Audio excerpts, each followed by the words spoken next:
Hello friends, तो स्वागत आपको मूवी चर्चा एक नुआ एपिसोड वीडियो को लाइक करंतु एवं चैनल को सब्सक्राइब करंतु 1K सब्सक्राइबर हवा ପାଇଁ ଆଉ ବହୁତ କମ ସବସ୍କ୍ରାଇबर ବାକି ରହିଲା ତ ସେଇଟା ଆପଣମାନଙ୍କ ହାତରେ ଅଛି ତ ସେଇଟା ଆପଣମାନେ କରିଦିଅନ୍ତୁ। ଆଉ ଗୋଟେ ବହୁତ ବଡ ଖୁସିର ଖବର ନେଇକି ଆସିଛୁ ଅନୁଭବ ଫ୍ୟାନ୍ସ ମାନଙ୍କ ପାଇଁ।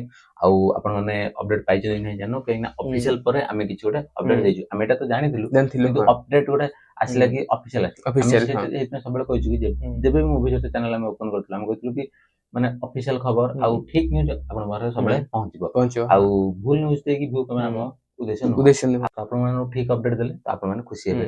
ତ ଅଫିସିଆଲ ଆପଣମାନେ ଏବେ ଦେଖିଦେଇଥିବେ ଅବଶ୍ୟ ଇନଷ୍ଟାଗ୍ରାମ ରେ ଅନୁଭବ ସାର୍ ଛାଡିଛନ୍ତି, ତ ସେଇଟା ଆମେ ସ୍କ୍ରିନରେ ବି ଲଗେଇଦବୁ କି ଗୋଟେ ବଡ କୋଲାବୋରେସନ ହବାକୁ ଯାଉଛି ଅନୁଭବ ସାର୍ ଆଉ ଶିଶିର କୁମାର ସାହୁ ଆଉ ପିନାକି ସିଂ ଯେ ଡାଇରେକ୍ଟର ଅଛନ୍ତି।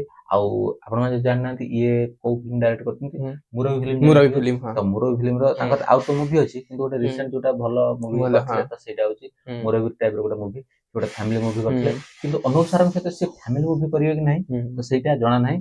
ତ ଏଇଠି ଆସି କମେଣ୍ଟ କରିଦିଅନ୍ତୁ କୋଉ ଫିଲ୍ମ ଆପଣମାନେ ଦେଖିବାକୁ ଚାହୁଁଛନ୍ତି ଅନୁଭବ ସାରଙ୍କ ସହିତ, ଆଉ ମାନେ ଗୋଟେ ଭଲ ଡ୍ରାମା ମୁଭି କିମ୍ବା ଗୋଟେ ପୁଣି ଆକ୍ସନ ମୁଭି, ତ କମେଣ୍ଟ କରିଦିଅନ୍ତୁ। ଆଉ ଅନୁଭବ ଭାଇଜାନ ଆପଣମାନଙ୍କର ଭଲ ପାଇବା ଜଣେଇ ଦିଅନ୍ତୁ। କାରଣ ଏପର୍ଯ୍ୟନ୍ତ ଡାଇରେକ୍ଟର କନଫର୍ମ ହେଇଗଲେ କିନ୍ତୁ ଷ୍ଟୋରି ଏପର୍ଯ୍ୟନ୍ତ ଲିକ୍ ହେଇନି କି ବେସିକଲି ଷ୍ଟୋରି ହବାକୁ ଯାଉଛି ଫ୍ୟାମିଲି ଡ୍ରାମା ମୁଭି କି ଆକ୍ସନ ମୁଭି। ତ ସେଇଟା ସେ ସସ୍ପେନ୍ସ ରଖିଛନ୍ତି କି ଫ୍ୟାନ ମାନଙ୍କୁ ସେଟା ଖୁସିରେ ସେ ହଠାତ୍ ଗୋଟେ କିଛି ଗୋଟେ ଆସିପାରେ, ତ ସେଇଟା ସେ ଫ୍ୟାନ୍ସ ମାନଙ୍କୁ ଖୁସି କରିପାରନ୍ତି।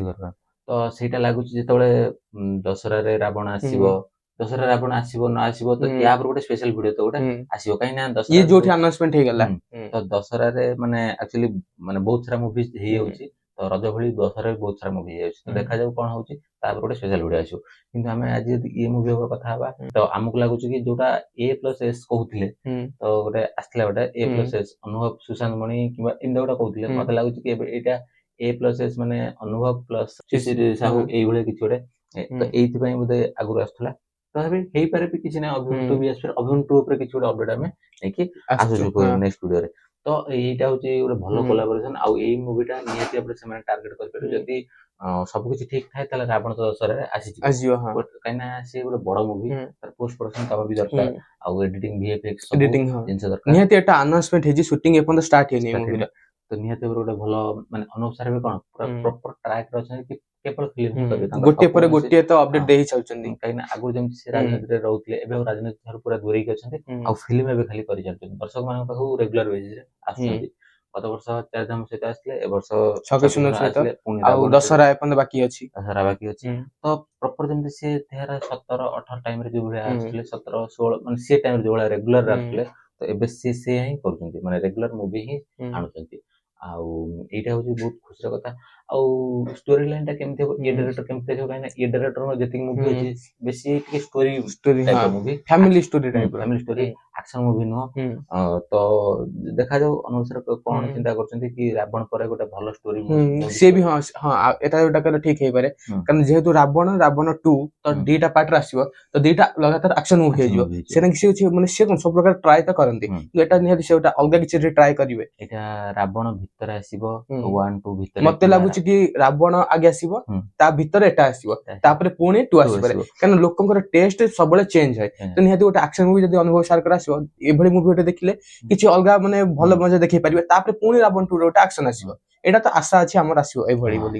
ଏଇଟା ଆକ୍ସନ ମୁଭି ନହେଇ ଗୋଟେ ଫ୍ୟାମିଲି ଓରିଏଣ୍ଟେଡ ମୁଭି ହେଇପାରେ କିମ୍ବା ଗୋଟେ ଷ୍ଟୋରି ବେସିକ, ଫ୍ୟାମିଲି ନହେଲେ ବି ଷ୍ଟୋରି ଗୋଟେ ମାନେ କିଛି ବି ଗୋଟେ ଭଲ ମାନେ ଷ୍ଟୋରିକୁ ଯେମିତି କିଛି ଗୋଟେ ୟୁନିକ୍ ଟାଇପ ର କିଛି ଷ୍ଟୋରି, ଆଉ ସେଇଟା ବି ହବା ଦରକାର। ଖାଲି ଆକ୍ସନ ଯେ ହବା ଦରକାର ସବୁବେଳେ ବି କୌଣସି ଜିନିଷ ରିପିଟ ହେଲେ ଭଲ ଲାଗେନି, ତ ସେଇଟା ହବା ଦରକାର। ଆଉ ଆପଣ ମାନେ କମେଣ୍ଟ କରନ୍ତୁ ଆପଣ ମାନଙ୍କର କଣ ଚାହୁଁଛନ୍ତି, ଆକ୍ସନ ମୁଭି କିମ୍ବା ଫ୍ୟାମିଲି ମୁଭି କି ଷ୍ଟୋରି ଓରିଏଣ୍ଟେଡ ମୁଭି, ଆପଣ ମାନେ କଣ ଦେଖିବାର ଇଚ୍ଛା ଅଛି ସେଇଟା କମେଣ୍ଟ କରନ୍ତୁ। ତ ଜାଣିହବ କି ଦର୍ଶକ ମାନେ ସେଇଟା ଅପେକ୍ଷା କରୁଛନ୍ତି ଠାରୁ। ତ କିନ୍ତୁ ଏ ଡାଇରେକ୍ଟର ଯେ ଦୁଇଟି ଅଛନ୍ତି, ଶିଶିର ପିନାକି ମାନେ ଶିଶିର କୁମାର ସାହୁ ଆଉ ପିନାକି ସିଂ, ତ ତାଙ୍କର ବେଶୀ ଷ୍ଟୋରି ଓରିଏଣ୍ଟେଡ ମୁଭି। ତ ସେଇଟା ହିଁ ଲାଗୁଛି କି ଅନୁଭବ ସାର୍ ଜାଣିକି ତାଙ୍କ ସହିତ କୋଲାବୋରେସନ କରୁଛନ୍ତି କିଛି ଗୋଟେ ଏଇଭଳି ଟାଇପ ର ଷ୍ଟୋରି କରିବା ପାଇଁ, କାହିଁକିନା ସେଇଟାକୁ ସେ ଭଲ ଭାବରେ ଦେଖେଇ ପାରନ୍ତି। ଯଦି ଆକ୍ସନ ସେମାନେ କରିନାହାନ୍ତି ଇଏ ଅଛି, ତ ନିହାତି ଏଟା ବି ଗୋଟେ ଭଲ କଥା। କାରଣ ଅନୁଭବ ସାର୍ ସବୁବେଳେ ନୂଆ ନୂଆ ଟ୍ରାଏ କରନ୍ତି, ତ ସେମାନେ ସିଏ କହିଲେ ଯଦି ଦିଟା ପାର୍ଟ ରାବଣ ଆସୁଛି ତ ଦିଟା ଆକ୍ସନ ହେଇଯାଉଛି, ନିହାତି ଅଲଗା ବି କିଛି ଷ୍ଟୋରି ଲାଇନରେ ଟ୍ରାଏ କରିବା। ଖାଲି ତ ଆକ୍ସନ ଗୋଟେ ଯଦି ଖାଲି ଆକ୍ସନ ହବ ତ ତାକୁ ହିରୋ କୁହାଯିବନି, ସବୁ ପ୍ରକାର ମୁଭି କରିପାରୁଥିବା ଦରକାର। ସବୁ ମୁଭି କରିକି ସବୁ ପ୍ରକାର ମାନେ ସବୁ ଚରିତ୍ରକୁ ନିଭେଇ ଦରକାର। ତ ଗୋଟେ ଭଲ ପଦକ୍ଷେପ ଏଇଟା ଲାଗୁଛି, ଭଲ କିଛି ଗୋଟେ କରିବେ। ତ ଏଇଟା ଥିଲା ଆଜିର ଅପଡେଟ। ଆଉ ଭିଡିଓଟି ଆପଣଙ୍କୁ ଯଦି ଭଲ ଲାଗିଥିଲା ଲାଇକ୍ କମେଣ୍ଟ ଆଉ ଚ୍ୟାନେଲକୁ ହାଇପ୍ ମଧ୍ୟ କରିବେ, ଭିଡିଓଟିକୁ ହାଇପ୍ କରିବେ। ଆଉ କାହିଁକି ନା ଏବେ ଗୋଟେ ହାଇପ୍ ଅପସନ୍ ଆସୁଛି ତ ସେଇଟାକୁ ହାଇପ୍ ହୁଁ। କରିଦିଅନ୍ତୁ, ତ ଭିଡ଼ିଓଟି ବହୁତ ଲୋକଙ୍କ ପାଖରେ ହୁଁ। ପହଞ୍ଚିବ। ତ ଭିଡ଼ିଓଟି ଆଜି ପାଇଁ ଏତିକି, ରହୁଛୁ, ନମସ୍କାର।